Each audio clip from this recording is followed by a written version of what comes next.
Good morning, dear friends, and welcome here in this lesson number 14, Biomolecule. વિદ્યાર્થી મિત્રો, જૈવિક અણુના ગત લેક્ચરમાં આપણે કાર્બોહાઈડ્રેટ્સનું વર્ગીકરણ, જેમાં મોનોસેકેરાઇડ, ડાયસેકેરાઇડ, પોલિસેકેરાઇડ માના મોનોસેકેરાઇડમાં ગ્લુકોઝ, ફ્રુક્ટોઝ વિશેની ચર્ચા કરી. ઉપરાંત શેરડીમાંથી કે સ્ટાર્ચમાંથી ગ્લુકોઝની કઈ રીતે બનાવટ કરી શકાય છે તેની રાસાયણિક પ્રક્રિયાઓ દ્વારા સઘન અભ્યાસ કર્યો. હવે આજના લેક્ચરમાં આ બનાવેલા ગ્લુકોઝ, શેરડીમાંથી કે સ્ટાર્ચમાંથી બનાવેલા ગ્લુકોઝના બંધારણની ચર્ચા કરીશું. એ બંધારણના અભ્યાસમાં તેની રાસાયણિક પ્રક્રિયાઓ આવશે અને રાસાયણિક પ્રક્રિયાઓમાં કેટલાક પુરાવાઓ સાબિત કરવાના છે, જે આપણા અભ્યાસ માટે તો મહત્વનું છે, પરંતુ પરીક્ષાલક્ષી પણ આપણા આ પ્રકરણમાં ખૂબ મહત્વનું છે. સો નાઉ વી ગેટ સ્ટાર્ટેડ. ગ્લુકોઝનું બંધારણ. વિદ્યાર્થી મિત્રો, કાર્બોહાઈડ્રેટ્સના 14.1 નંબરના મુદ્દામાંનો જ આ અત્યારે ગ્લુકોઝનું બંધારણની હવે આપણે ચર્ચા કરી રહ્યા છે, તેની રાસાયણિક પ્રક્રિયાઓ દ્વારા. સો ફર્સ્ટ ઓફ ઓલ, ગ્લુકોઝનું અણુસૂત્ર તો મિત્રો આપણે જાણીએ છીએ, જે C6H12O6 છે. એટલે કે તેમાં કાર્બનના 6 પરમાણુ હોય તે હેક્ઝોઝ છે, અને હેક્ઝોઝમાં વળી પાછા તેમાં પોલીહાઇડ્રોક્સી આલ્ડીહાઇડ પ્રકારનો, એટલે કે તેમાં આલ્ડીહાઇડ પણ છે. એટલે હેક્ઝોઝ અને વળી પાછા તેમાં આલ્ડીહાઇડ, એટલે આને આલ્ડોહેક્ઝોઝ તરીકે ઓળખવામાં આવે છે. આલ્ડોહેક્ઝોઝ. વિદ્યાર્થી મિત્રો, આને ડેક્સ્ટ્રોઝ તરીકે પણ ઓળખી શકાય, એટલે ડેક્સ્ટ્રોઝ પણ કહી શકાય. પૃથ્વી પર મળી આવતા કાર્બનિક સંયોજનોમાંનું વિપુલમાં વિપુલ પ્રમાણમાં જો મળી આવતું આલ્ડોહેક્ઝોઝ કે ડેક્સ્ટ્રોઝ પ્રકારનો આ એક ઘટક હોય તો તે માત્ર ને માત્ર એક ગ્લુકોઝ છે. કેમ? કારણ કે ફળ ફળાદી કે મધમાંથી મળી આવતું હોય છે. એ ઉપરાંત જો આપણે આની વાત કરીએ તો સ્ટાર્ચ અને સેલ્યુલોઝનો મોનોમર પણ છે. અને એની જ્યારે આપણે રાસાયણિક પ્રક્રિયાઓની ચર્ચા કરવાની હોય તો રાસાયણિક પ્રક્રિયાઓના પુરાવા, રાસાયણિક પ્રક્રિયાઓ કે પુરાવાઓ, આવો જ્યારે આપણે અભ્યાસ કરતા હોઈએ તો સૌથી પહેલા તો ફર્સ્ટ ઓફ ઓલ આપણે કેટલી રાસાયણિક પ્રક્રિયાઓ અને શા માટે ભણવાની છે અને શું દર્શાવવા માંગે છે, કોની સાથેની પ્રક્રિયાથી કયો પુરાવો સાબિત થશે, તો આપણે તેના ફ્લોચાર્ટ દ્વારા આપણે આટલું આપણા પ્રકરણના અભ્યાસનું યાદ રાખીશું. તો મિત્રો, પરીક્ષાની રીતે, પરીક્ષાની દ્રષ્ટિએ આપણને કોઈ તકલીફ નહીં પડે. અને આ આપણી એક રૂઢિગત પ્રણાલી છે. This is the or chemistry. તો આની રાસાયણિક પ્રક્રિયાઓમાં કઈ, તો સૌથી પહેલા જો હું વાત કરીશ તો HI સાથેની પ્રક્રિયા, રાસાયણિક પ્રક્રિયાઓ કોની? ગ્લુકોઝની. તો HI સાથે રાસાયણિક પ્રક્રિયા કરતાની સાથે શું મળશે? ચલો આપણે પછી બધી વાત કરીએ. તો સૌથી પહેલા HI સાથેની પ્રક્રિયા, ત્યારબાદની જે પ્રક્રિયા છે તે NH2OH સાથે પ્રક્રિયા, હાઇડ્રોક્સિલ એમાઇન. ઉપરાંત HCN સાથેની પ્રક્રિયા, જે હાઇડ્રોજન સાયનાઇડ આપણે કરીએ છીએ, સાયનોહાઇડ્રીન બનશે, ઓક્ઝાઇમ મળશે. આની અંદરથી શૃંખલામાં એક કાર્બનિક શૃંખલા N-હેક્ઝેન મળશે. આવી તમામ જુદી જુદી પ્રક્રિયાઓ છે. ત્યારબાદ Br2 જળ સાથેની પ્રક્રિયા, કોની? તો કે ગ્લુકોઝની. એ ઉપરાંત આપણે અભ્યાસ કરવાનો છે, જેમ Br2 જળ સાથેની પ્રક્રિયા કરીશું એ રીતે 1 2 3 4 હજુ એક પાંચમી પ્રક્રિયા, જેને આપણે એસિડિક એનહાઇડ્રાઇડ, એટલે કે CH3CO2O, એસિટિક એનહાઇડ્રાઇડ, જેનું સૂત્ર છે CH3CO2O. તો એસિડિક એનહાઇડ્રાઇડ સાથેની પ્રક્રિયા. અને છેલ્લે એક પ્રક્રિયા છે કે જે તેમાં ડાયકાર્બોક્સિલિક એસિડની બનાવટ, જે ગ્લુકોઝમાંથી કે પછી સેકેરિક એસિડમાંથી પણ, એટલે કે ગ્લુકોનિક એસિડમાંથી સેકેરિક એસિડ બનશે. તો એ પ્રક્રિયા જે છે તે તેની ઓક્સિડેશન પ્રક્રિયા છે, ગ્લુકોઝની ઓક્સિડેશન પ્રક્રિયા. કોની સાથે? તો કે HNO3 થી કરવાની છે. HNO3 સાથેની પ્રક્રિયા. So first of all HI સાથેની પ્રક્રિયા. ત્યારબાદ જો આપણે અભ્યાસ કરીએ તો NH2OH હાઇડ્રોક્સિલ એમાઇન સાથે પ્રક્રિયા આપે છે, તે HCN સાથે પ્રક્રિયા આપે છે, તે Br2 જળ સાથે પણ પ્રક્રિયા આપી શકે છે. ઉપરાંત તે એસિટિક એનહાઇડ્રાઇડ સાથે પ્રક્રિયા આપી શકે છે. And now last A oxidation પ્રક્રિયા પણ, એટલે કે HNO3 થી ગ્લુકોઝનું ઓક્સિડેશન પણ થઈ શકે છે. તો ગ્લુકોઝના ઓક્સિડેશન દરમિયાનમાં તેમાં કયો સમૂહ છે તે પણ સાબિત થશે. હવે આ તમામે તમામમાં કઈ કઈ નિપજ આપશે? દાખલા તરીકે ગ્લુકોઝની HI સાથેની પ્રક્રિયા કરીએ તો HI સાથેની પ્રક્રિયાથી તે N-હેક્ઝેન આપશે. NH2OH સાથેની પ્રક્રિયાથી, હાઇડ્રોક્સિલ એમાઇન સાથેની પ્રક્રિયાથી તે ઓક્ઝાઇમ આપે છે. HCN સાથેની પ્રક્રિયાથી તે સાયનોહાઇડ્રીન એવી એક નિપજ આપશે. Br2 જળ સાથેની પ્રક્રિયાથી તે ગ્લુકોનિક એસિડ આપે છે. ગ્લુકોનિક એસિડ આપશે. એસિટિક એનહાઇડ્રાઇડ સાથેની પ્રક્રિયાથી તે ગ્લુકોઝ પેન્ટા એસિટેટ, ગ્લુકોઝ પેન્ટા એસિટેટ આપશે.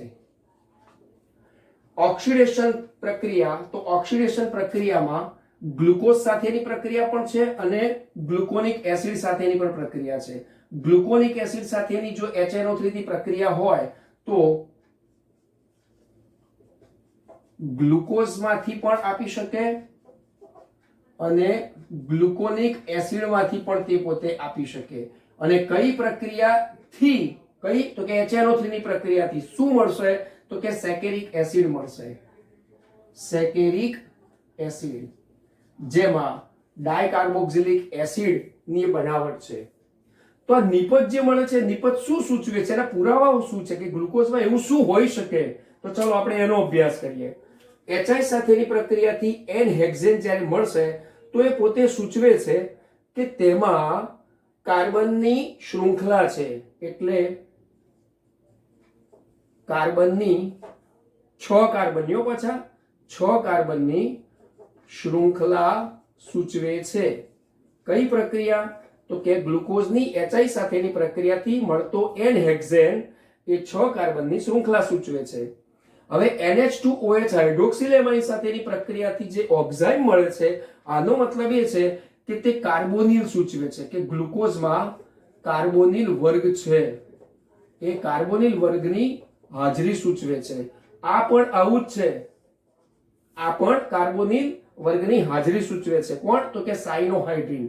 હવે આ કાર્બોનિલ વર્ગની હાજરી છે તો કાર્બોનિલ સમૂહ, આ કાર્બોનિલ સમૂહ એ કીટોન ધરાવે છે, કાર્બોક્સિલિક ધરાવે છે કે આલ્ડીહાઇડ ધરાવે છે? એના માટે જો અભ્યાસ કરવા તો Br2 જળ સાથે પ્રક્રિયા કરીએ તો ગ્લુકોનિક એસિડ મળે છે. આ ગ્લુકોનિક એસિડ જ્યારે મળશે ને તો તરત જ આપણને ખ્યાલ આવશે કે હા, વાત સાચી છે કે કાર્બોનિલ સમૂહની વર્ગની હાજરી એ ખરેખર અહીંયા આલ્ડીહાઇડ, એટલે કાર્બોનિલ માના આલ્ડીહાઇડની હાજરી, આલ્ડીહાઇડની હાજરી સૂચવે છે. ગ્લુકોઝ પેન્ટા એસિટેટ મળે છે, એનો મતલબ શું થયો કે CH3COO ટ્વાઇસ O, અને એમાંથી જ્યારે એ પેન્ટા એસિટેટ, તો આનો મતલબ એ થયો કે તેમાં પેન્ટા હાઇડ્રોક્સિલ હોવા જોઈએ, એટલે કે 5 OH સમૂહની હાજરી સૂચવે છે.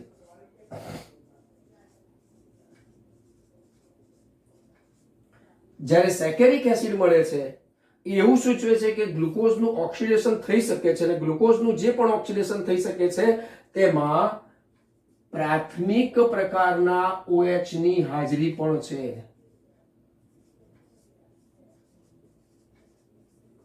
તો મિત્રો, આ તમામે તમામ આપણે અત્યારે ફ્લો ચાર્ટથી આટલું ચોક્કસ યાદ રાખી શકીએ કે ગ્લુકોઝના બંધારણમાં રાસાયણિક પ્રક્રિયાઓ, આ ગ્લુકોઝ આટલી રાસાયણિક પ્રક્રિયાઓ આપતાની સાથે આવી નિપજથી ખબર પડે કે આ નિપજમાં શું રહેલું છે. તો કે અનુક્રમે HI સાથેની પ્રક્રિયાથી કાર્બનની શૃંખલા સૂચવે છે કે જેમાં 6 કાર્બન શૃંખલામય રીતે રહેલા છે. ત્યારબાદ હાઇડ્રોક્સિલ એમાઇન સાથેની પ્રક્રિયાથી મળતો ઓક્ઝાઇમ, જે ગ્લુકોક્ઝાઇમ છે, એમાં કાર્બોનિલ વર્ગ રહેલો છે, C ડબલ બોન્ડ O. ઉપરાંત HCN સાથે પણ આવી પ્રક્રિયાથી અભ્યાસ થઈ શકે અને જ્યારે Br2 જળ સાથે ગ્લુકોઝની પ્રક્રિયા કરીએ છીએ તો મળતો ગ્લુકોનિક એસિડ જે છે એ ગ્લુકોનિક એસિડ એ કાર્બોનિલ વર્ગમાંના આલ્ડીહાઇડની હાજરી સૂચવે છે. એ ઉપરાંત એસિડિક એનહાઇડ્રેટ સાથેની જો ગ્લુકોઝની પ્રક્રિયા કરવામાં આવે તો ગ્લુકોઝ પેન્ટાએસિટેટ, જ્યારે પેન્ટાએસિટેટ એસિટેટ કહેતા COOCH3 અથવા તો CH3COO- એ એસિટેટ છે. શું સૂચવે છે તો કોઈક OH સમૂહના સ્થાને COO- અને CH3 એટલે કે એસિટેટ પોતે પ્રસ્થાપિત થાય છે. એટલે કે આનો મતલબ કે પેન્ટાએસિડ ધેટ મીન્સ કે પેન્ટાહાઇડ્રોક્સિલ એટલે કે 5 હાઇડ્રોક્સિલ સમૂહની હાજરી સૂચવે છે. અને ઓક્સિડેશન પ્રક્રિયા જો ગ્લુકોઝમાંથી હોય કે એ ગ્લુકોઝમાંથી બનેલો અહીંયા જે Br2 જળ સાથેનો ગ્લુકોનિક એસિડ હોય, પરંતુ બંનેનું ઓક્સિડેશન HNO3 વડે થઈ શકે છે. અને એ ઓક્સિડેશનથી જ્યારે સેકેરિક એસિડ બને છે જેને આપણે ડાયકાર્બોક્સિલિક એસિડ કહીએ છીએ, જેમાં પ્રાથમિક OH ની પણ હાજરી સૂચવે છે. મિત્રો, આ કોઈ ગોખવાની બાબત નથી.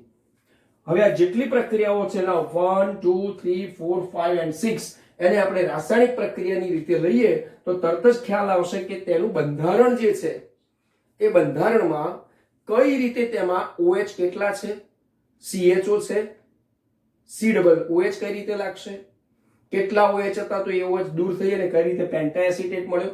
તો હવે આપણે અભ્યાસ કરવો પડશે તેની રાસાયણિક પ્રક્રિયાઓનો. પરંતુ એ પહેલા હું માનું ત્યાં સુધી તમે આનો ફ્લો ચાર્ટ લઈ લો.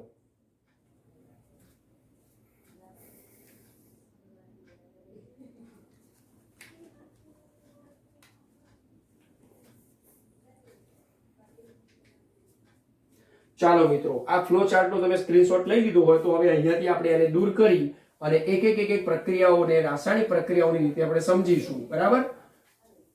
આ બોર્ડ પર જેટલી પ્રક્રિયાઓ સમાશે તેને વારાફરતી આપણે પ્રક્રિયાઓથી અભ્યાસ કરીશું અને ત્યારબાદ તેના બંધારણમાં થોડા ઊંડા ઉતરી અને તેનો સઘન અભ્યાસ કરવા પ્રયત્ન કરીશું. નાઉ ફર્સ્ટ ઓફ ઓલ કઈ પ્રક્રિયા લખી હતી તો કે આપણે સૌથી પહેલી શું લખી હતી મિત્રો? યાદ કરો, HI સાથેની પ્રક્રિયા. તો ચલો અહીંયા આપણે લખીએ છીએ ગ્લુકોઝ. હવે આ જે C6H12O6 છે તેનું બંધારણ આવી રીતે પણ આપણે બતાવી શકીએ છીએ. Just example for here is this CHO CHOH4. સમજાય મિત્રો? આ CHOH4 ઉપરાંત આ જ કાર્બન સાથે CH2OH. ચલો આપણે પહેલાથી સરખામણી કરીએ. કાર્બન 6 છે તો જુઓ 1 ને 4 5 ને 1 6. હાઇડ્રોજન કેટલા તો કે 12. તો ચલો 1 4 ને 4 8 8 ને 1 9 ને 1 10 ને 2 12. ઓક્સિજન કેટલા તો કે 6. તો ચલો કે 4 5 અને 6 થઈ ગયા. તો આ એનું અત્યારે જે બંધારણ છે એની સાથે હવે આપણે એક પ્રક્રિયા કરીશું. નાઉ હિયર ઇઝ ધ HI સાથેની આપણે પહેલા પ્રક્રિયા કરવાની છે.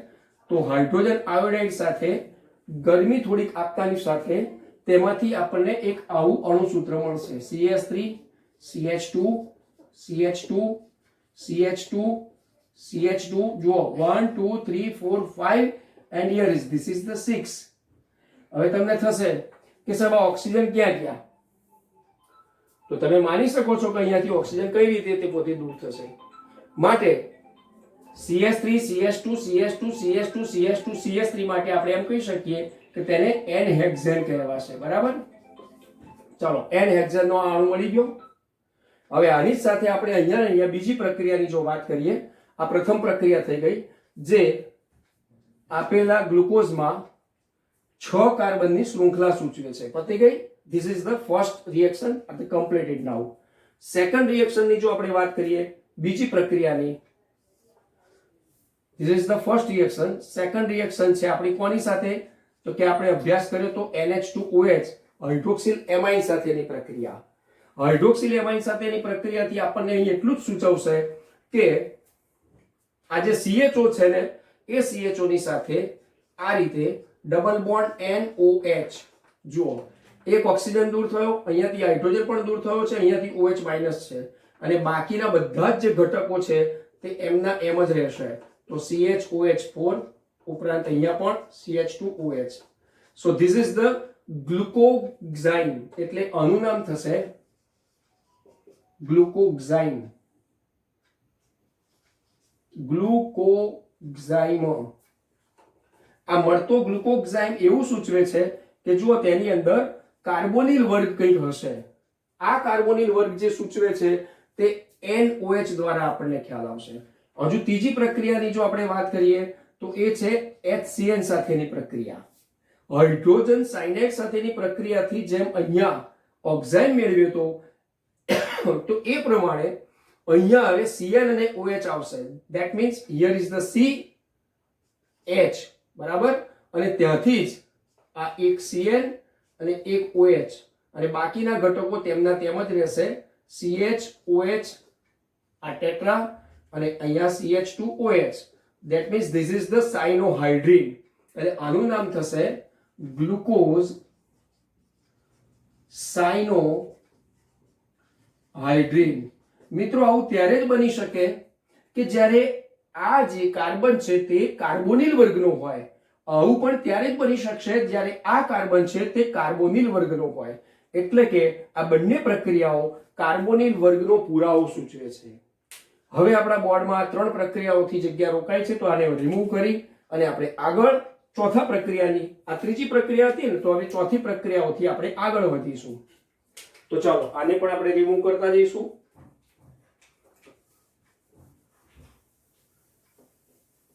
મિત્રો આ દરેકે દરેક જે નિપજ જે છે એ નિપજના બંધારણીય સૂત્રો અહીંયા બતાવતા જઈએ છે, જે હમણાં જ આપણે ફ્લો ચાર્ટમાં લખ્યા.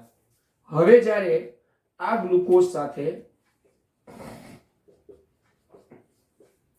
ચોથા નંબરની પ્રક્રિયા કરીશું, this is the reaction with Br2 જળ સાથેની. તો Br2 જળ સાથેની પ્રક્રિયાથી જોજો મિત્રો બરાબર ખાસ કે Br2 જળ સાથેની પ્રક્રિયાથી જે કાર્બોનિલ વર્ગમાં આલ્ડીહાઇડ સમૂહ હતો ને, એટલે આ આલ્ડીહાઇડમાંથી COOH સમૂહ બની જશે. અને એટલા માટે આ CHO છે, આ જે CHO છે એની જગ્યાએ COOH અને બાકીના તમામ ઘટકો તેમના તેમ રહેશે. That means CHOH4 and here is the CH2OH. તો આ રીતે આ જે ઘટક બન્યો છે તેનું નામ થશે ગ્લુકોઝમાંથી બનેલો ગ્લુકોનિક એસિડ. આને આપણે કહીશું ગ્લુકોનિક એસિડ.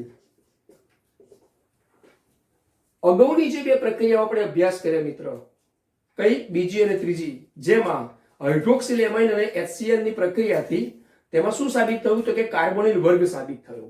હવે ચોથી જે પ્રક્રિયા આપણે હમણાં અત્યારે હાલ અભ્યાસ કર્યો Br2 જળ સાથેની, તો એ પ્રક્રિયા શું સૂચવે છે કે કાર્બોનિલ વર્ગ ખરો, પણ કાર્બોનિલ વર્ગ એ આલ્ડીહાઇડ સમૂહ સૂચવે છે અને તો જ આ આલ્ડીહાઇડ સમૂહના કારણે COOH પ્રાપ્ત થાય છે.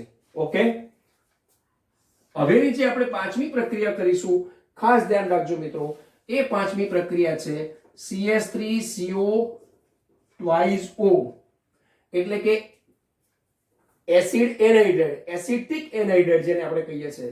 તો એવો એસિડ એનહાઇડ્રાઇડ, આ એસિડિક એનહાઇડ્રાઇડ થી પ્રક્રિયા કરીશું એટલે સીધી જ આની સાથે પ્રક્રિયા જે આ OH ના 4 અને આ OH જે છે તેની સાથે આ CH3COO કઈ રીતે પોતે જોડાશે એ આપણે ખાસ અભ્યાસ કરવાનો છે. સો નાઉ ફર્સ્ટ ઓફ ઓલ આ CHO તો આપણે આમને મૂકી દઈશું, બરાબર. હવે ત્યારે તેની સાથે પ્રક્રિયા થશે તો આ જે કાર્બન છે તે તેમનો તેમ જ રહેશે, ઉપરાંત તેની સાથેનો જે હાઇડ્રોજન છે તે પણ તેમનો તેમ રહેશે, પરંતુ 4 OH છે એ 4 OH માંના જે 4 હાઇડ્રોજન છે એની જગ્યાએ 4 COOCH3 એટલે કે COCH3 આવશે, એટલે કે OCOCH3. ધેટ મીન્સ આનું ખરેખર સૂત્ર જો આપણે અભ્યાસ કરવા જઈએ તો આ સૂત્રને હજુ આ રીતે લખી શકાય, O એની સાથે carbon double bond oxygen CH3. શું થયું? COOCH3. આપણે આને જે વાત કરીશું તે એસિટેટ બોલીએ છીએ. જુઓ CH3COO, CH3COO કેટલા હતા તો કે 4 હતા. તો 4 OH સમૂહ છે તેની હાજરી સૂચવે છે, માટે અહીંયા આપણે 4 લખી નાખીશું. હજુ પણ અહીંયા એક OH છે તો આનો પણ મતલબ એ થયો CH2O COOCH3. આનો મતલબ એ થયો કે 4 એસિટેટ અને આ પાંચમો એસિટેટ, એટલે ગ્લુકોઝની અંદરથી તે પેન્ટા એસિટેટ બનાવે છે અને એટલા માટે આપણે આનું નામ પણ એટલું જ આપી શકીએ કે ગ્લુકોઝ પેન્ટા એસિટેટ.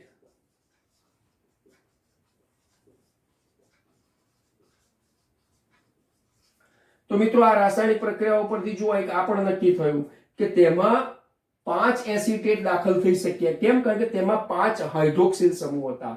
તો ગ્લુકોઝમાં 5 હાઇડ્રોક્સિલ સમૂહ છે તેનો પુરાવો આપતી એ પ્રક્રિયા નીચેનામાંથી એક છે. તો આપણે કઈ પસંદ કરવાની? એનહાઇડ્રાઇડ વાળી. તો આવા એમસીક્યુઝ પણ પૂછાય અથવા તો આપણને રાસાયણિક સમીકરણથી સમજાવટ પણ પૂછાય. તો આ પાંચમી પ્રક્રિયા, જેમ ચોથી પ્રક્રિયા તેમાં પાંચમી પ્રક્રિયાનો આપણે અભ્યાસ કર્યો, જે ગ્લુકોઝ પેન્ટાસિટેટ મળતી નિપજ એ ગ્લુકોઝમાંના 5 હાઇડ્રોક્સિલ સમૂહનો પુરાવો આપે છે. અને હવે this is the last reaction of in our glucose structure, એટલે કે ગ્લુકોઝના બંધારણમાંની આ છેલ્લી એક પ્રક્રિયા તરફ હવે આપણે જઈશું. આને રિમૂવ કરી અને છેલ્લી પ્રક્રિયાનો અભ્યાસ કરીશું કે જે ગ્લુકોઝમાંથી ગ્લુકોનિક એસિડ તો મળ્યું હતું મિત્રો. જુઓ, આ ગ્લુકોનિક એસિડ મળ્યું હતું, બરાબર, જેમાં એક COOH સૂચવે છે. હવે જ્યારે આ ગ્લુકોનિક એસિડમાંથી કે પછી ગ્લુકોઝમાંથી સાંભળજો બરાબર HNO3 થી ઓક્સિડેશન કરીશું. Here is this is the reaction of oxidation. HNO3 થી કરવામાં આવે ઓક્સિડેશન રિએક્શન. તો એ ગ્લુકોઝમાંથી હોય કે ચાહે ગ્લુકોનિક એસિડમાંથી હોય, મળશે શું? તો જો ગ્લુકોનિક એસિડમાંથી મેળવીશું તો એક COOH ગ્લુકોઝમાં ગ્લુકોનિક એસિડમાં તો હતો જ. જો આ તો હતો જ, આ બધું એમનું એમ જ છે. અહીંયા પણ આપણે CH2OH આ રીતે અહીંયા વ્યક્ત કરીશું, બરાબર. પરંતુ જ્યારે આવા ગ્લુકોનિક એસિડની સાથે ઓક્સિડેશન થશે ત્યારે આ CH2OH જે છેલ્લામાં છેલ્લો નીચેનો અસમ કાર્બન છે ત્યાં તમામે તમામ અહીંયાથી રિમૂવ થઈ અને COOH ધેટ મીન્સ ડાયકાર્બોક્સિલિક એસિડનો એક એવો મોનો એટલે કે એક ડાયકાર્બોક્સિલિક એસિડ સૂચવશે. જે પ્રક્રિયાથી આ નિપજ મળશે એવી જ નિપજ ગ્લુકોઝની સાથે ઓક્સિડેશનથી મળશે. સીધું જ અહીંયા COOH અને અહીંયા પણ COOH એ ગ્લુકોઝની સાથે HNO3 થી સીધું ઓક્સિડેશન કરીશું તો આનું નામ થશે સેકેરિક એસિડ. સેકેરિક એસિડ મળતો સેકેરિક એસિડ એ ડાયકાર્બોક્સિલિક એસિડ છે. શું સૂચવે છે? તો એવું સૂચવે છે કે જે પણ કાર્બોનિલ વર્ગ જે છે એ કાર્બોનિલ વર્ગની અંદરના જે આલ્ડીહાઇડ સમૂહનું COOH માં રૂપાંતર થયું એટલે કે તેમાં પ્રાથમિક પ્રકારનો એક OH પણ છે, એટલે પ્રાથમિક આલ્કોહોલ ની પણ હાજરી સૂચવે છે. તો વિદ્યાર્થી મિત્રો આમ કરી અને જે હમણાં પાંચમી પ્રક્રિયા હતી તે તમામે તમામ પ્રક્રિયાથી આ છઠ્ઠી પ્રક્રિયાથી સાબિત થઈ ગયું ઓક્સિડેશનથી કે ગ્લુકોઝનું બંધારણ. અને ગ્લુકોઝના બંધારણને આપણે આ રીતે જ્યારે અભ્યાસ કરીએ છીએ તો તેમાંની કુલ 6 રાસાયણિક પ્રક્રિયાઓથી જુદા જુદા 6 પુરાવાઓ પ્રાપ્ત થાય છે. તો વિદ્યાર્થી મિત્રો આજના લેક્ચરમાં આપણે જે રાસાયણિક પ્રક્રિયાઓથી જે કેટલાક પુરાવાઓનો અભ્યાસ કર્યો છે અને એવા ગ્લુકોઝના બંધારણ માટે ફિશર નામના વૈજ્ઞાનિકે અવકાશ વિન્યાસથી તેમાં ડી અને એલ વિન્યાસ સૂચવે, એટલે કે ડી વિન્યાસ. ડી એ માત્ર વિન્યાસ સૂચવે છે અને તેના માટે તેમણે સઘન ઉદાહરણ પણ આપ્યા જેમાં ગ્લિસરાલ્ડિહાઇડનો પણ ઉપયોગ કર્યો છે અને તેનો અભ્યાસ સૂચવ્યો છે. પરંતુ તે નેક્સ્ટ લેક્ચરમાં અભ્યાસ કરીશું. આજના લેક્ચરમાં આપણે રાસાયણિક પ્રક્રિયાઓ પુરાવાઓ જે પરીક્ષાલક્ષી ખૂબ અગત્યનો આજનો લેક્ચર. નેક્સ્ટ લેક્ચરમાં હવે પછી આપણે ગ્લુકોઝના બંધારણનો એ સઘન અભ્યાસ કરીશું જેમાં વિન્યાસ દર્શાવીશું. તેમાં આપણે પ્લસ અને માઇનસ એટલે કે ડેક્સ્ટ્રો અને લીવો ધેટ મીન્સ દક્ષિણ ભ્રમણીય અને વામ ભ્રમણીય એટલે કે જમણી બાજુ અને ડાબી બાજુના એવા કેટલાક ભ્રમણ અને તે પર આધારિત ગ્લુકોઝના બંધારણનો નેક્સ્ટ લેક્ચરમાં અભ્યાસ પૂરો કરીએ. ત્યારે તે પહેલા આજના આ લેક્ચરને માં સરસ્વતીના ચરણોમાં સમર્પિત કરી નેક્સ્ટ લેક્ચરમાં મળીશું. ત્યાં સુધી સૌને wish you all the best.